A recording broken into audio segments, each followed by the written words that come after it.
小さなソ連と呼ばれる沿ドニエステル共和国なんて皆さん聞いたことないですよね。私も数年前まで全然知りませんでした。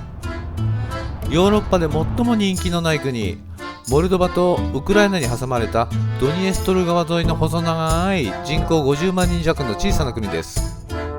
とはいえ未承認国家なので世界的にはモルドバの一部という認識になってます。外務省海外安全ホームページ、ちょうどオレンジ色の部分です。首都ティラスポリまでモルドバの首都キシナウから約72キロ。外務省危険情報ではレベル3、渡航中止勧告が出ています。それでは存在しないはずの国、沿ドニエストル共和国行ってみましょう。ティラスポリまではキシナウ中央バスターミナルから約2時間です。バスターミナルは地元の人たちでにぎわう中央市場の隣なのですぐわかります。調べたところチケットはバスの運転手から直接購入ということなので、そのせいかこちらチケット売り場、待合室はガラガラです。ターミナルビルの周りにこんな感じでミニバスがたくさん止まっているのでぐるぐる回ったんですが、なかなか分かりません。英語が全く通じない中、何人かに聞いたらやっとチケット売り場とバスがどこから出るか分かりました。運転手からではなくこちらでティラスポリ行きのチケットを購入。チケット売り場のすぐ後ろにティラスポリ行きのバスが待機してました。さっき何回かこの前通ったんですがキリル語表示なので分からなかったです。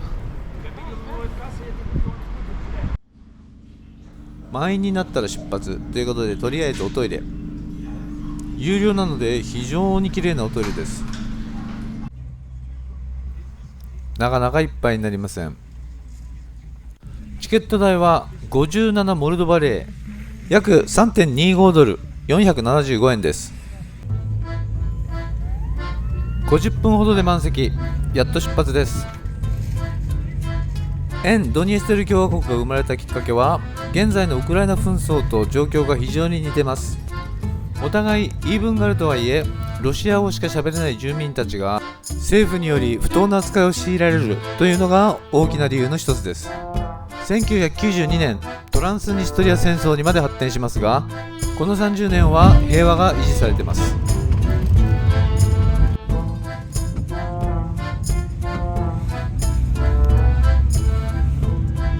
席いっぱいなのでそのまま直行かと思ったら途中でお客さんを拾ってます。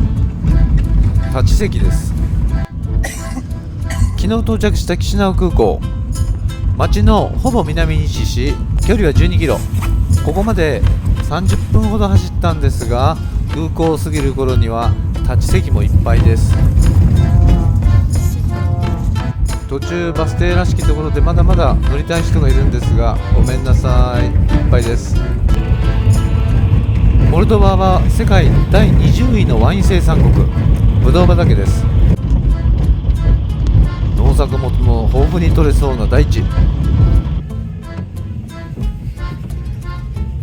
路肩に駐車しているトラックが数台出てきて注意事項が書かれたような看板がちらりほらりと出てきてます。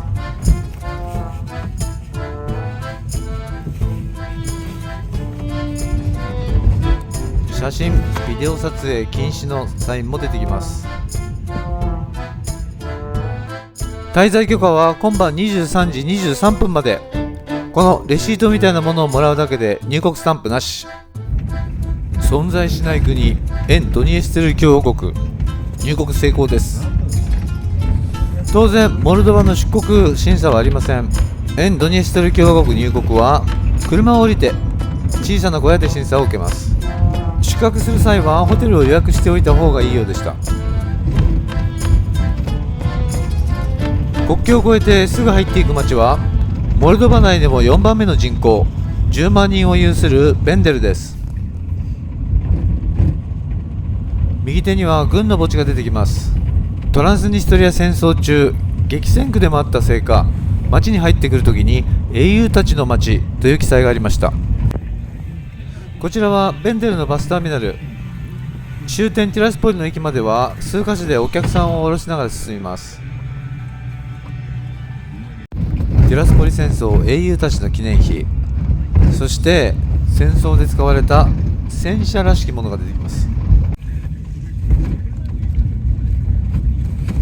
行きは気がつかなかったんですが、橋を渡る手前に警護のロシア兵がいたようです。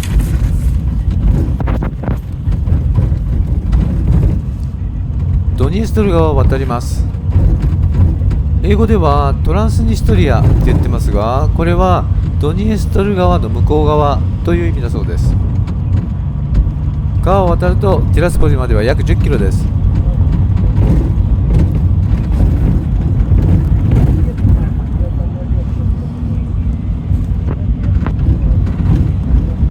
ティラスポリの街のサイン、そしてシティゲートが出てきます。乗客はほとんど途中で降りちゃいましたので、終点駅までやってきたのはほんの数人。私の他にも日帰りの旅行者が2人、ルーマニア人でした。チケット売り場の中入っていました。一応時刻表のようなものと地図があるんですが、聞いて確認するの忘れたんですが、現在列車は通ってないはずです。駅ビルはとっても綺麗です。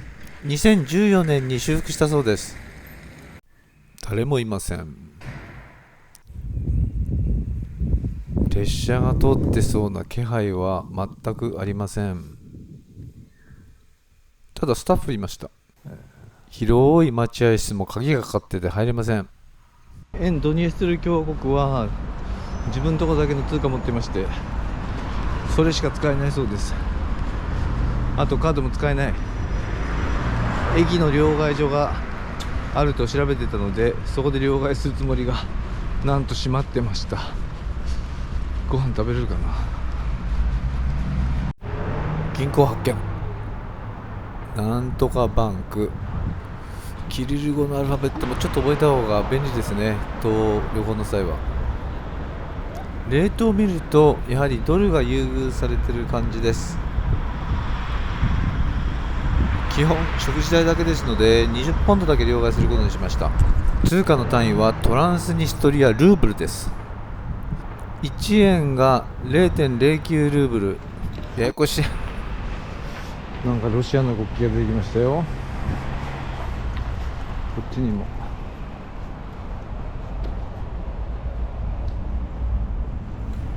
歩いてる人は非常に少ないんですが、街が随分綺麗です。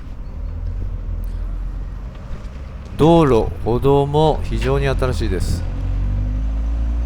地球は青かった。そして神はいなかったのがガーリンです。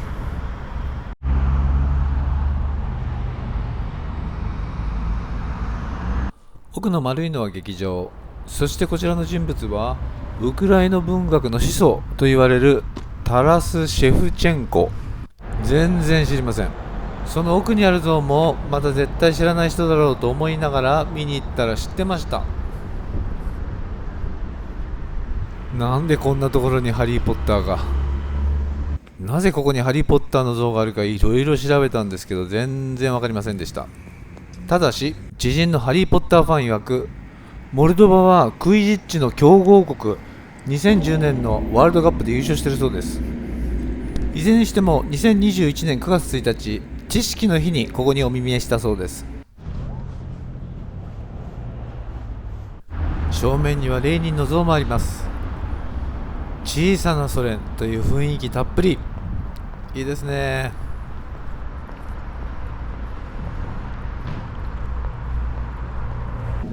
駅にトイレがなく、視聴者の前のカフェで急遽トイレを借りました。美味しそうなものが並んでるんですが、今日の昼食はソ連がテーマのレストランに決めてます。申し訳ない。トイレだけ使って失礼します。とってもゆったりとした広いカフェです。休憩に使ってあげてください。カフェのすぐ先には食料品以外の生活雑貨が売ってるマーケットがありました。やけにぬいぐるみが売ってます。子供が多いのかもしれません。先ほど私が両替をした同じ銀行の両替所かな。もう一軒奥にも両替所がありますが、レートはどちらもほぼ同じでした。お目当てのレストラン発見。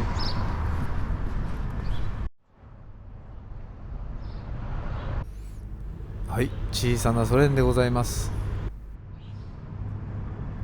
一見やってないのかなと思ったんですが、やってました。お出迎えはまたレーニンさんです。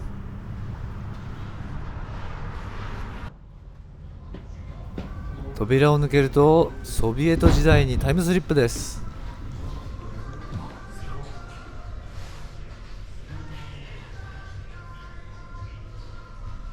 店員さんがいらっしゃいませとかニコニコと迎えてくれるというのが一切ないのも社会主義国家の再現でしょうか。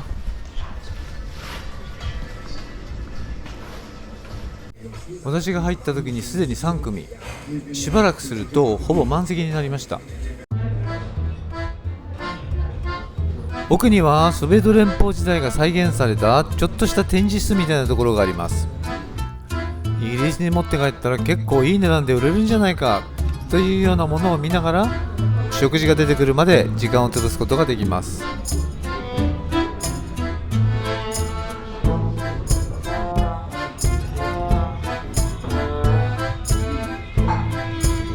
嬉しいことに若い男の子と女の子の店員さんどちらも片言英語を喋れました。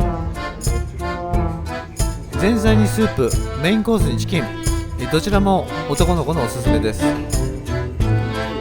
スープもまあまあの量なのにこんなでっかいチキンが来るとは。野菜は漬物がちょっとだけ。しかしこれがチキンにぴったり、絶妙のコンビネーションでした。これは香川県の骨付き鶏、そして宮崎県の骨付き地鶏に匹敵するうまさです。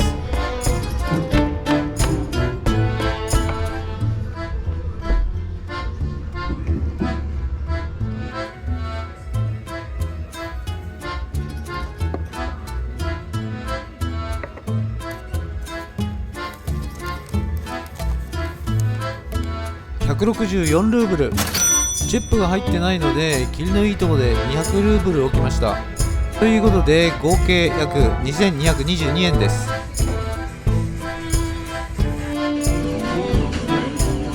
出たところにはすぐ学生が集まったハンバーガー屋さん。安いのかと思ったら全然安くなかったです。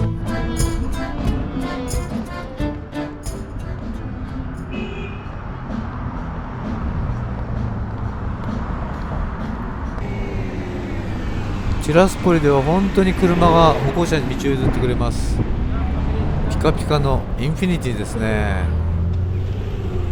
どんなに貧しい国に行ってもお金持ちはいるもんです。車は半分ぐらい日本車でしょうか。トヨタ、ワーゲン、レクサス、オペル、トヨタ、オペル、トヨタ。ありがたいことです。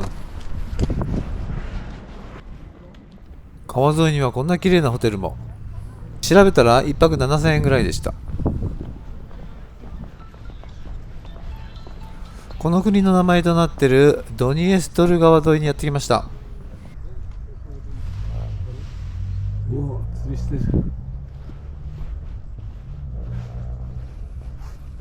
ヨーロッパ内陸の人たちは結構淡水魚食べます。今日の晩ご飯は釣れたかな。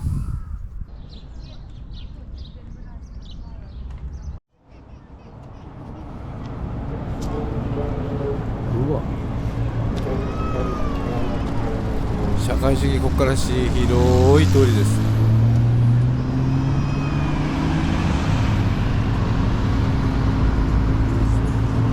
いや、バス停の待合室が立派なこと。馬車の形になってます。電気トラムじゃなくって電気トロリーバスとでもいいんでしょうか。昔サンクトペテルブルクで乗った同じもの、あまりにボロボロでびっくりした覚えがあります。近代ティラスポリの創始者と言われるアレキサンドロス・ボーロフの騎馬像です。エカチェリーナ2世に仕えた陸軍司令官、一回も負けたことないそうです。ここがティラスポリの中央広場となります。こちら沿ドニエステル共和国の国章です。国の公式名は沿ドニエストルモルドバ共和国です。ゼレンスキーじゃなくてゼリンスキーはティラスポリ出身の科学者。ここは私立の学校みたいです。マントを翻した魔法使いのようなレーニンさんがまた出てきました。独立するのもいいですけど、また戦争を起こして罪もない庶民の命が失われることがないように祈ります。かっこいいトラック、ロシアのジルです。また止まってくれました。本当に優しいです。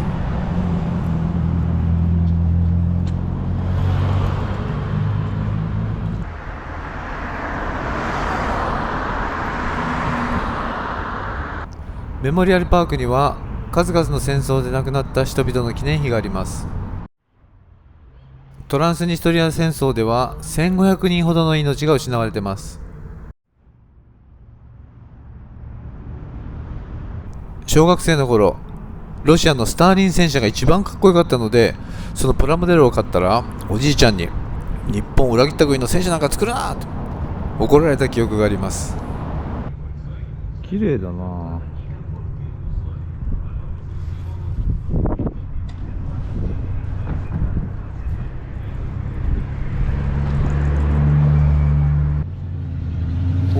ジルがまた来ました。旧ソ連圏に行くと昔の古いこういう車に会えるのが嬉しいです。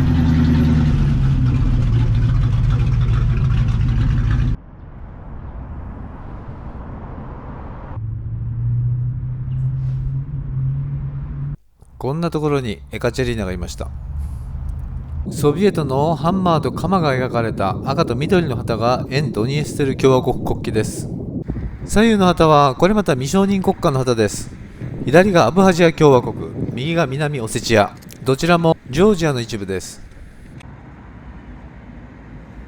食事を含めほぼ4時間で街をくるりと一周しました。そろそろバスターミナルへ戻ります。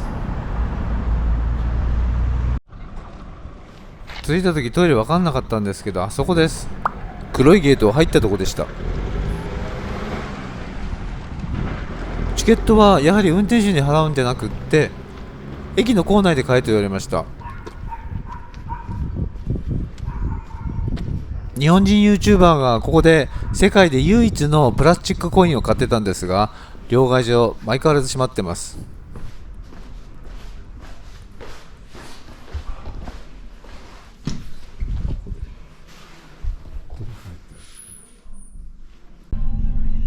帰りは乗る人が期待できないのか満席を待たずに出発です。先ほど座席が反対側で気がつかなかったフットボール場、モルドバで一番の強豪チームらしいです。なんと2シーズンほど前はチャンピオンスリーグでレアル・マドリッドを 2-1 でやっつけたとか。街中で見かけたコンビニみたいなスーパー、シェリフを経営している会社が持っているフットボールチームのようです。大きなシェリフのスーパーが見えてきましたが、もともとタバコ酒の販売から始まってメディア、テレコム、石油、ほぼ何でも扱う巨大企業、沿ドニエストル共和国経済の 60% をコントロールしているそうです。経営者は元 KGB、 彼の KGB 時代のあだ名がシェリフだったとか。ドニエステル川を渡ったところにちょっとした検問みたいなのがありますので、止められてチェックがあるわけではないんですが徐行してます。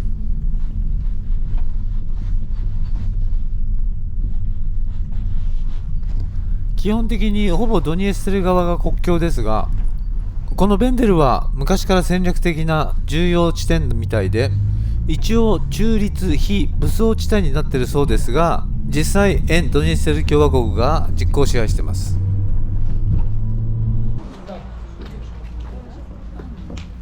帰りはベンデルのバスターミナルで20分ほどストップしました。数少ないお客さんできるだけ集めようということかと思います。トイレはありましたが3時まででした。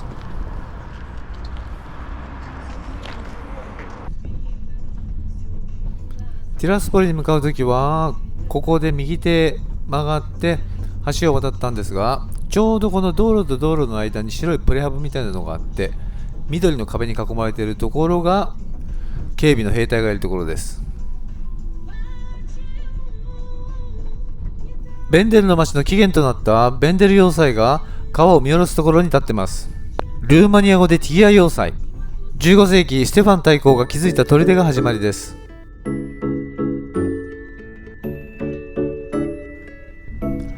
小さなソビエト、沿ドニエストル共和国いかがでしたでしょう。日帰りで簡単に行けますので、もしキシナウに来ることがあればぜひ寄ってみてください。もちろんまた紛争が起こってなければの話ですが、帰りは車から降りる必要なくバスを停車するとパスポートはみんなまとめて回収され、10分ほどで返してもらいました。ただいま国境通過中です。何事もなく沿ドニエストル共和国からモルドバに戻ってきました。チジナウの町の外れの交差点です。路上に物を広げて売る人たちがたくさんいました。後日駅の周りにもこんな感じで路上で物を売る人が結構の数で出ました。たまたまかもしれませんがティラスポリでは見かけませんでした。チジナウに戻るとルーマニアで春の訪れを祝う伝統的なお祭り、マルティショルの贈り物がたくさん売ってました。よられた赤と白の紐がついているのが特徴です。やはりモルドバは伝統的にルーマニアなんですね。ウクライナに次いでヨーロッパで最も貧しい国がモルドバです。マイヤ・サンドゥさん頼みますよ。この後は旧ソビエト連邦時代の夜行列車に乗ってルーマニアの首都ブカレストへ向かいます。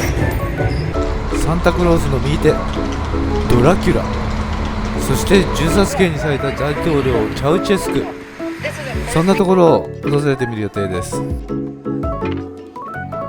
最後までご視聴ありがとうございました。